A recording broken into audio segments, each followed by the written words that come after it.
you have nieces and nephews who work in the mill, and I'm wondering if they know about this and what part of the story do they know?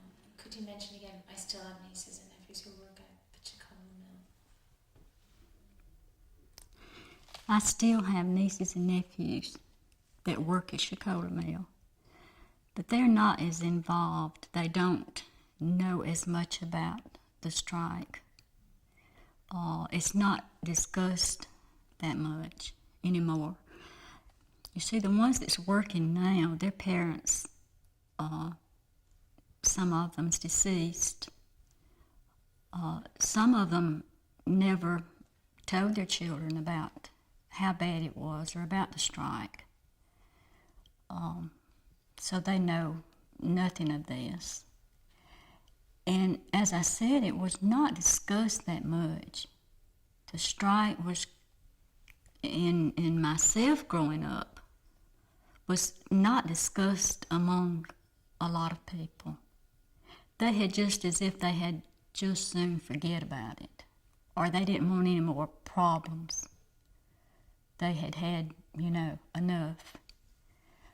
They know they were treated unfairly. They know they had bad living conditions. But they were just trying to make the best and to raise their family.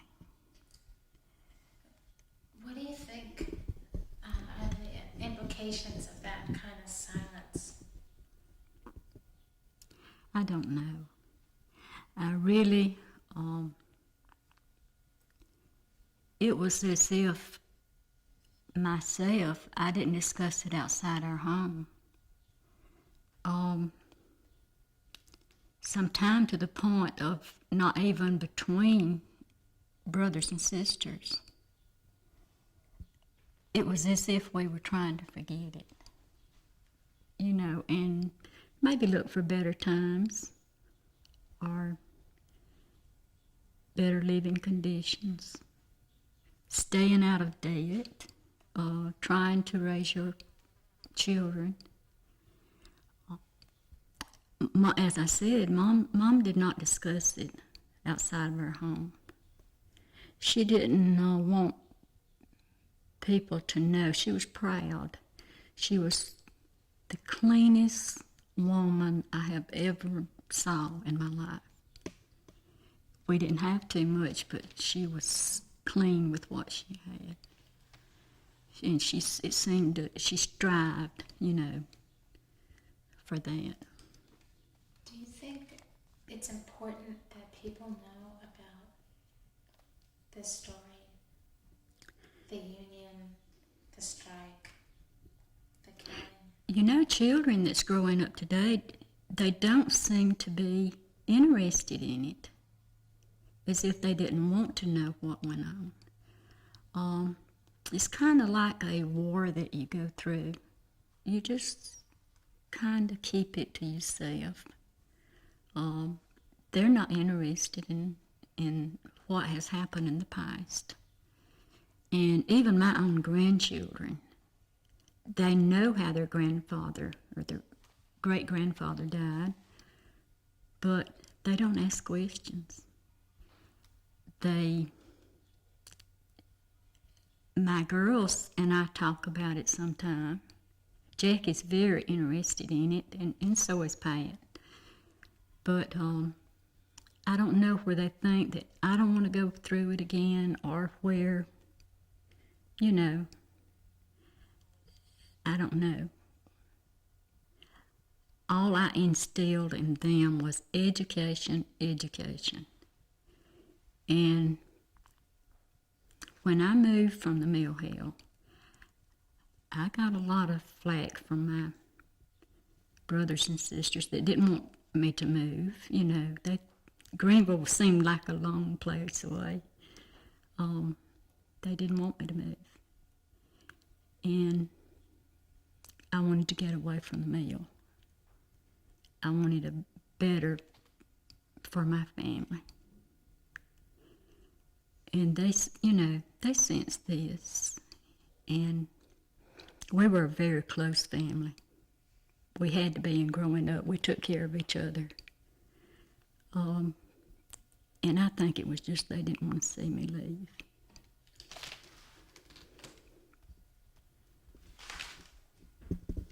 One last question. Did you know that the strike was a general strike, was going on all over the country, not just local? No, we did not know that. We thought it just came to our little community. I did not know that. Mom might Did you have. say what that was? Um, Well, I never knew it. I never heard it was a general strike. well, we did not know that it was going on, strikes were going on at other mills or other towns or other, we didn't know this. I'm sure they did. I'm sure Uncle Jess did. I'm sure the men did that participated in this. But as children, we didn't know that there were other strikes at other mills. We only thought this was happening to Shakola. But maybe that's what started the men or Uncle Jess to even think, that this could happen here and conditions would improve. If it had happened somewhere else, it could happen here. And we need to bring a union in.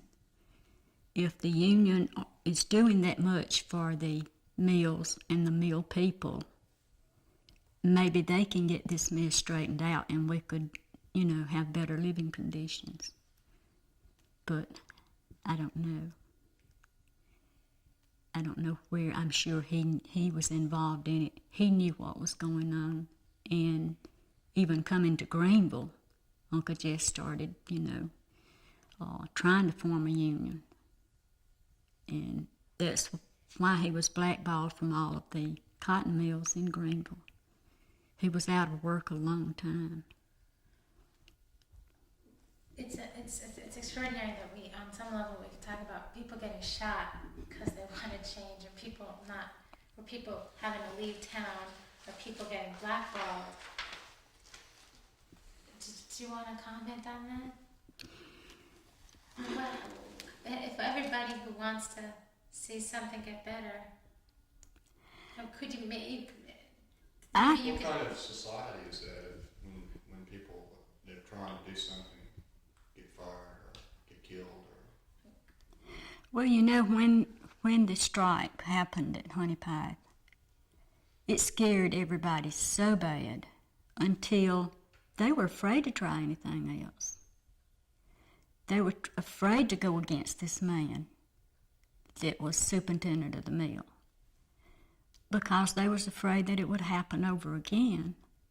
When you stand on the mill ground and you see people being shot down around you, it puts a fear into you that you don't want to try this again. And Mom told me that my dad had never discussed this with her, with the exception of her telling him, I don't want you to do this because someone's going to get killed. When he walked up that hill and said that he was going no farther than the sidewalk, the mill has probably 40 feet of frontage in front of it.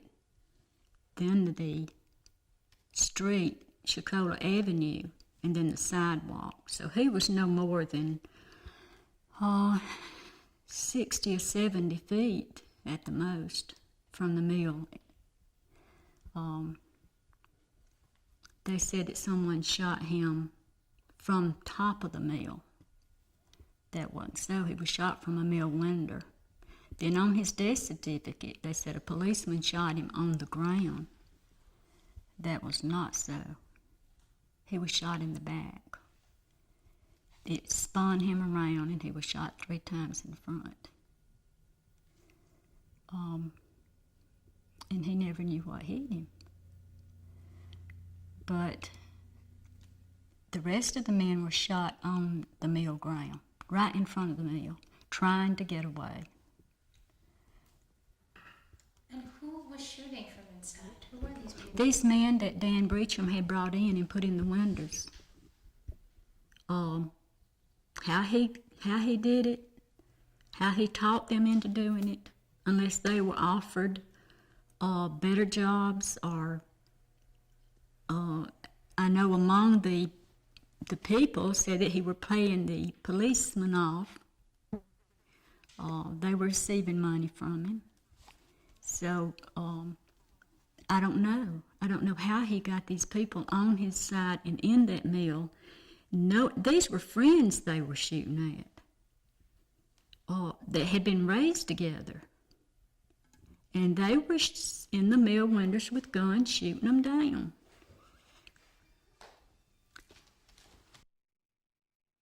And the fact that they were employees, they weren't just strange men. Mm-hmm. That's understandable, so maybe. He did bring, I think he did bring Okay. some men in, I think, from other places. Wait a second. Oh, He's putting is this increase? the painter about Dan Beecham, how he got those men to do that and who they were, and talked about they were people that they worked with, they were neighbors.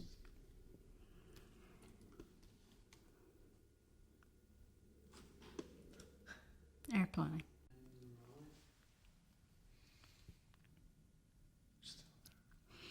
You know,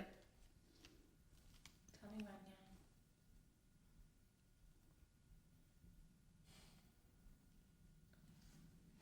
now. Let's go. you know, I don't know how Mr. Beecham got these men to do what he wanted. He placed these men in the windows of the mill. They were firing on their neighbors, the people they had grown up with, had worked with. I presume they were employees, all of them, of the mill. But I don't know how, unless he offered them better jobs, better positions in the mill, money. I don't know. No one knew. But they were killing the people that they had grown up with, they had worked with. I don't know how they could have done that. They knew these people's families. They knew they had children. And they were a lot of talk between the people that after this was over, the terrible things that happened to some of those men. One had cancer, had to take his legs off. One went insane. They had to keep him in a room, a padded room, for the rest of his life. It was just things that came up that they said that was coming from this strike.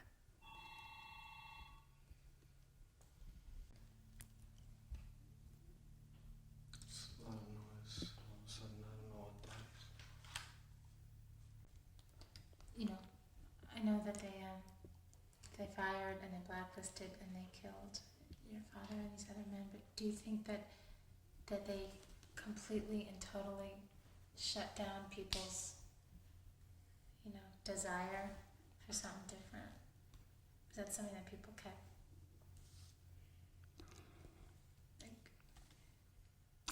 I don't think they ever completely kept hoping that a union would come in. It just frightened them so much with what had already happened. The people at Shakola was just afraid to try anything else. They had saw so much happen. I don't know. I really don't know. I know whatever they said or whatever they instilled in my mom, she had no desire, but nothing but to raise her family, get her family together, keep them together and raise them and make a living. She had no desire to try anything else. I can't speak for the other families. I know Mr. and Miss Adkins were the two on the mill ground when it happened. He was one of the humblest men I had ever known. And so was his wife. Just good people. You'll be happy to know that we interviewed them and that they're going to be in this movie also. Really? Yeah. And I have one thing that I want you to look at and read for. Saw this before. I don't know where Mom received one or not.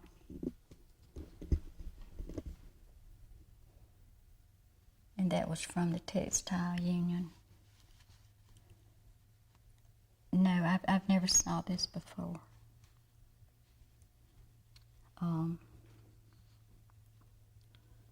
If Mom got one, I don't know anything about it. Could you read it? It says, to the families, officials, and members of Local 1808, greetings. This is to impress the heartfelt sympathy from Local 1808 concerning the death of your faithful members and loved ones and members of our organization.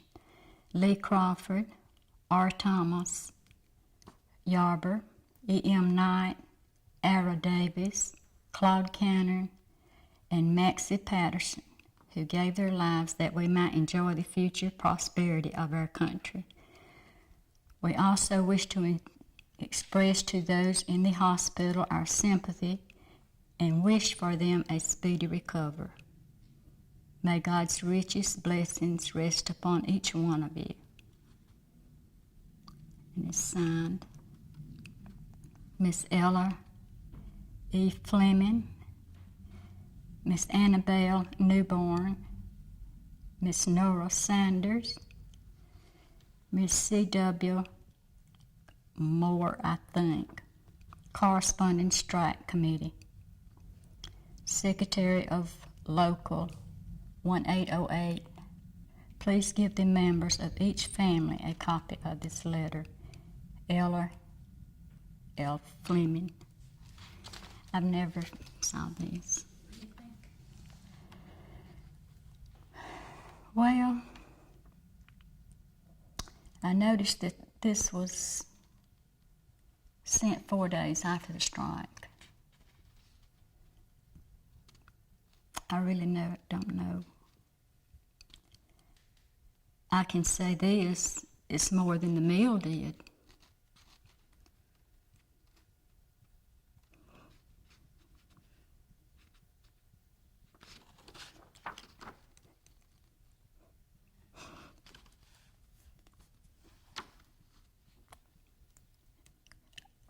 I wish I could have said this. It might have helped our feelings. I don't think Mama received one of these. Surely she would have showed it to us.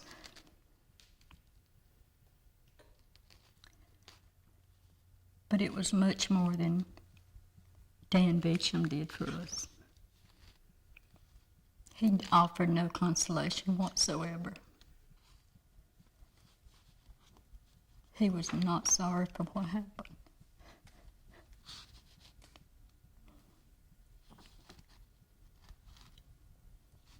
He didn't know what my mom had to go through. He didn't know how lonely she was. And he didn't care. And at the mill, the man that was up in those windows that shot their neighbors and their fellow workers, I don't know what they had to go through, but I'm sure they've had a lot of sleepless nights. And they should have.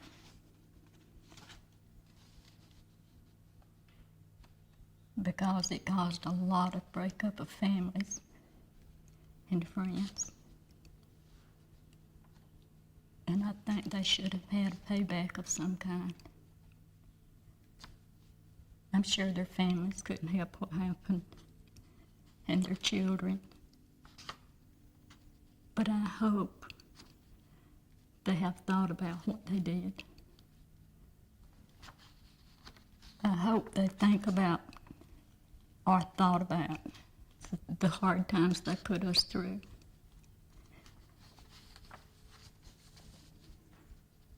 But at least, you know, this is something.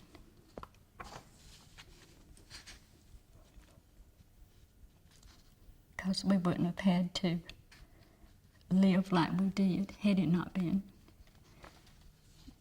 if it hadn't been for Dan Beecham and the people up in those windows killing those men. We wouldn't have had the hard life we had.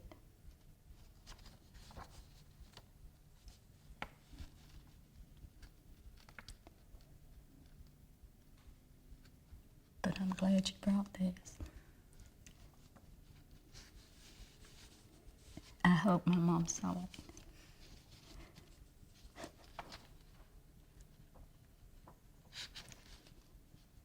Because no one knows what she went through but me and her family. She always expected Daddy to come home. She never gave him up till he was dead. She always looked for him to the day she died. And I'm sure she loved him very much. But we wasn't the only families that went through it. All of them did. All of them had a hard time.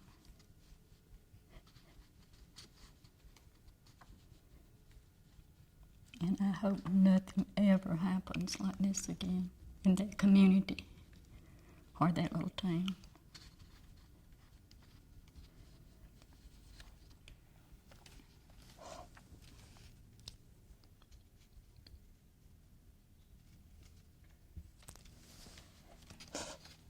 But nothing would help us now. We're all, the two girls is all that's left in the family. And she's had a heart attack, so she don't know anything. I would have loved to saw her read this. She had a much harder life than I did. Well, we'll give you a copy, okay? Okay, I would love one. We'll make your copy. You want to know who it's from? Yeah. Textile Union, number 1808. And it's from Pelzer, South Carolina. I lived in Pelzer a while. Can you do that again? I'll get another stuff. All right. He was just getting that picture of the paper. Could you, if you don't mind, could you read the top again? Just say, you know, United Textile Workers of America, local such and such from Pelzer. Yeah, as if you're starting it again. This is from Textile Union number 1808 from Pelzer, South Carolina. To the families, officials, and members of Local 1808, greetings. Okay.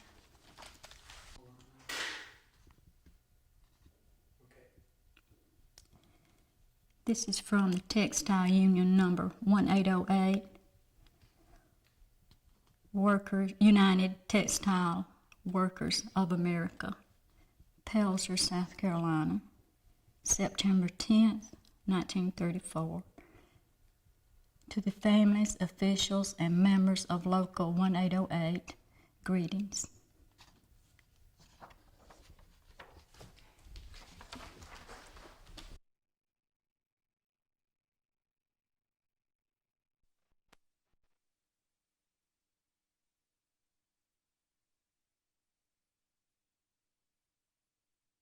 from Mr. Burgess. And he was just more than Jack could take care of. It was time we had about 100 and something head of cattle over there.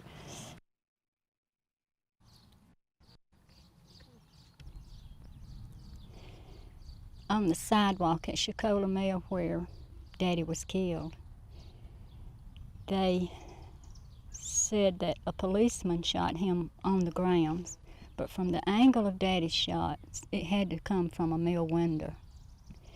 And where he was shot, blood run down approximately 2 to 3 feet.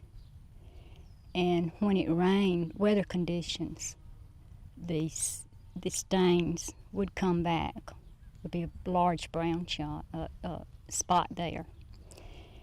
And we complained about it because this is where we had to go to get groceries and to do all our errands uptown. And nobody would do anything about it until years later. Probably I was around 10, 11. And they came and took those 2 sections up where Daddy's blood run and replaced it, 2 new sections.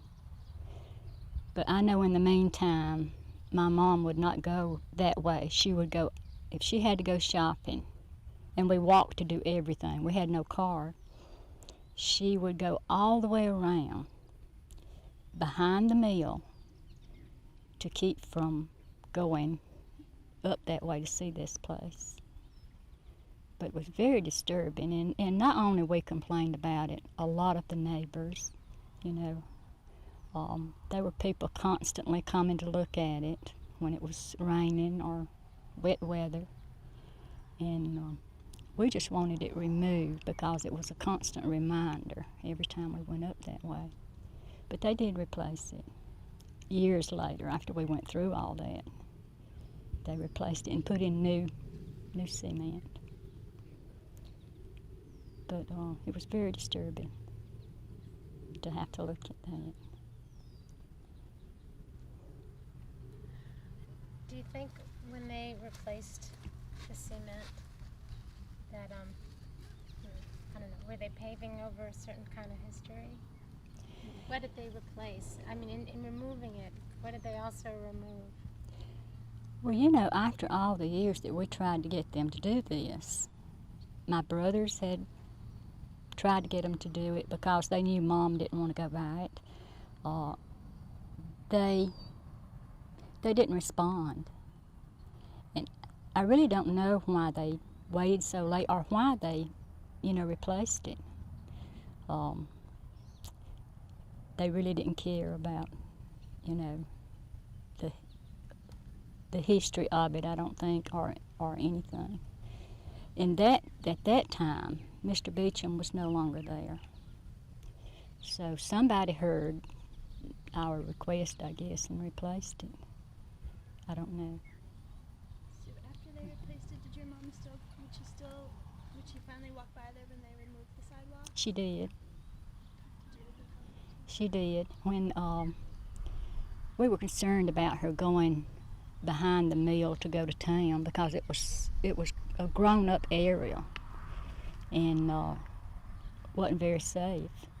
And when they replaced this, then Mom didn't go to town very often, but when she did, she would go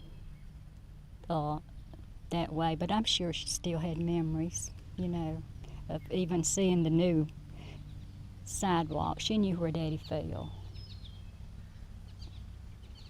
I wonder, I just wonder if at the same time that you wanted them to replace the sidewalk, do you have some conflicted feelings about paving it over too? Not really. We just, we thought about it so much, and it was like a dread feeling of going by to see this. It was like, I remember walking to school. After I started in school in 4th grade, I had to go uptown to school, and I saw this, every morning.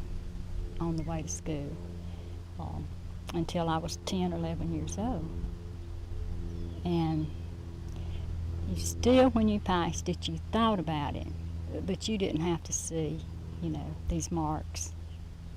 And in a way, it was relief. And at least we got Mom from going behind the meal, traveling behind the meal. But she would finally go that way when she had to go somewhere. And she would go in the lower gate at the mill to keep from passing that. Because if she went in the upper gate, she would have to pass it. So when she went to work, she would go in the lower gate. But I'm sure she still thought about it. A lot. It's just something you don't, when you live it every day, it's something you don't get over. It's a constant reminder. Even though it's within your family, there's something that comes up that makes you remember. And before my brothers died, we would have family reunions, and usually the subject would come up just between us, but never outside families. It was just something that we kept to ourselves. Were you frightened when they removed the sidewalk on some level, that as much as you wanted it, that then people in the town would completely forget why that happened and what happened? They did not give us a warning that they were going to replace it. Could you say what it is? Someone came and told us, "Have you been to town lately?" And like over a day or so. And we said no, and they said they finally took the cement up. They put down new cement. And my brother said, "I don't believe it. After all these years, we've been trying to get that removed," and didn't even tell us they were going to remove it. What they did with it, I don't know. But they just came in and removed it, put in new cement, and we didn't know that it was going to happen. You're going to hate me. I'm going to ask you to tell the story one more time, a little condensed, and can you just say what it is? Because if we just take a little piece, we won't know. You don't know where I am, do you? No, right now? Yeah. No, but I meant it as in the place where your daddy Every fell. time you refer to the Every- sidewalk, we need you to say You the kept, sidewalk. you've been saying the place. Speak.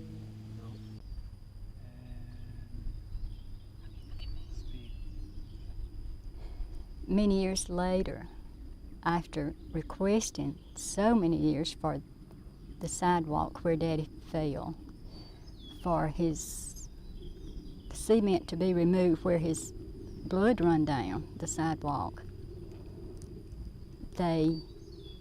someone come and told us that they were removing it, and had removed it a day or so before we came and looked at it.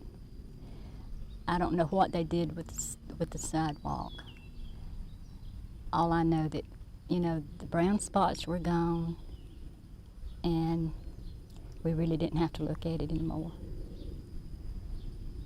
Mom started going to walk into town that way, and even though the memories were there, it wasn't a constant reminder. We didn't have to look at the spots where Daddy bled. And I don't know why they waited so long. I don't know where it was. They wanted to be reminded, that it was there, where he fell, or the strike, or what it was. They were trying to let it stay where it was to remind the people. I don't know. We don't know who removed it, and we don't know what they did with it. But we were glad that it was gone. I think we had been reminded enough. And Mom didn't have to look at it.